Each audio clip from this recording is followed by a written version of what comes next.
بسم اللہ الرحمن الرحیم۔ السلام علیکم ورحمۃ اللہ وبرکاتہ۔ پرانے زمانے میں ایک گاؤں تھا جہاں کے کنویں پر ایک دن ایک عجیب سا واقعہ رونما ہوا۔ ماجرا کچھ یوں تھا کہ جو ڈول بھی کنویں میں ڈالا جاتا پانی نکالنے کے لیے تو ڈول واپس نہ آتا تھا اور صرف رسی واپس آ جاتی۔ گاؤں کے سارے لوگ پریشان اور خوف زدہ تھے کہ آخر کار یہ کیا ماجرا ہو رہا ہے، اندر کوئی جن جنات ضرور ہیں جو ایسا کر رہے ہیں۔ بالآخر یہ اعلان کیا گیا کہ جو بھی اس راز کا پتہ لگائے گا کہ یہ پانی کی ڈول واپس کیوں نہیں آتی تو اس شخص کو اس کام کا بھرپور انعام دیا جائے گا۔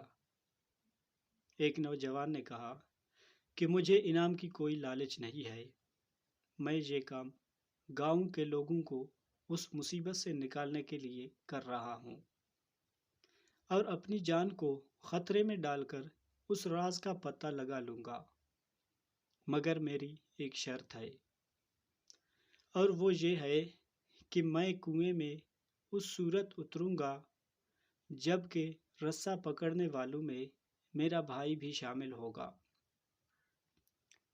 تو گاؤں والوں نے اس کے بھائی کو جلدی جلدی تلاش کر کے بلا لیا۔ ڈول کو ایک بار پھر رسی سے باندھ دیا گیا اور اس نوجوان کو اس ڈول میں بٹھا کر ڈول کو کنویں میں اتارا گیا۔ جب وہ نوجوان کنویں میں اتر گیا تو اس نے دیکھا کہ کنویں میں ایک بہت شرارتی قسم کا بندر بیٹھا ہوا ہے جو ڈول سے رسی کھول دیتا ہے۔ تو اس نوجوان نے اپنی جیب کو چیک کیا تو اس کو گڑ مل گیا۔ اس نے جلدی سے وہ گڑ بندر کو دیا۔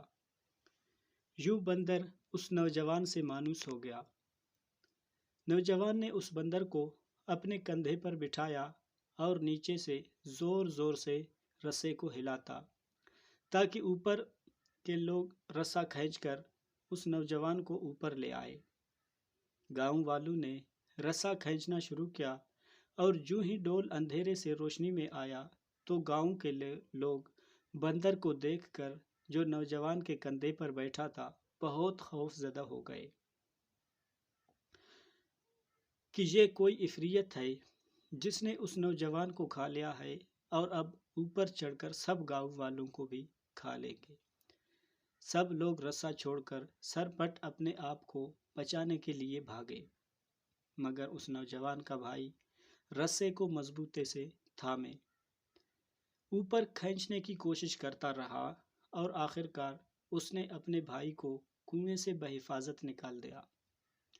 اس نوجوان نے لوگوں کو اس بندر کی شرارت کے بارے میں بہت کچھ بتایا، پھر کہا کہ میں نے اس لیے اپنے بھائی کی شرط رکھی تھی کہ اگر میرے ساتھ کنویں میں کوئی کام ہوگی تو تم سب لوگ بھاگ نکلو گے، جبکہ میرا بھائی ایسا نہیں کرے گا۔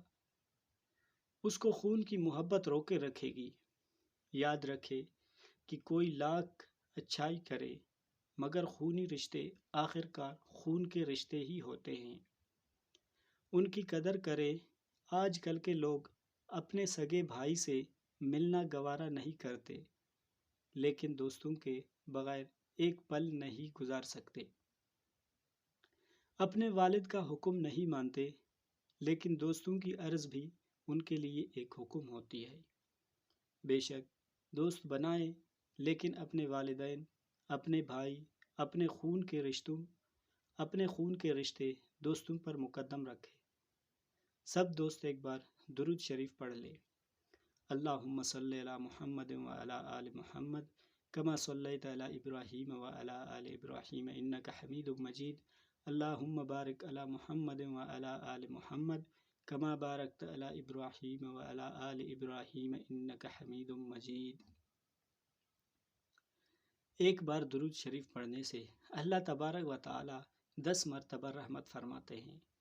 جو ساتھی درود شریف نہیں پڑھائے کوشش کرے درود شریف کا وظیفہ کریں۔ جزاک اللہ خیر۔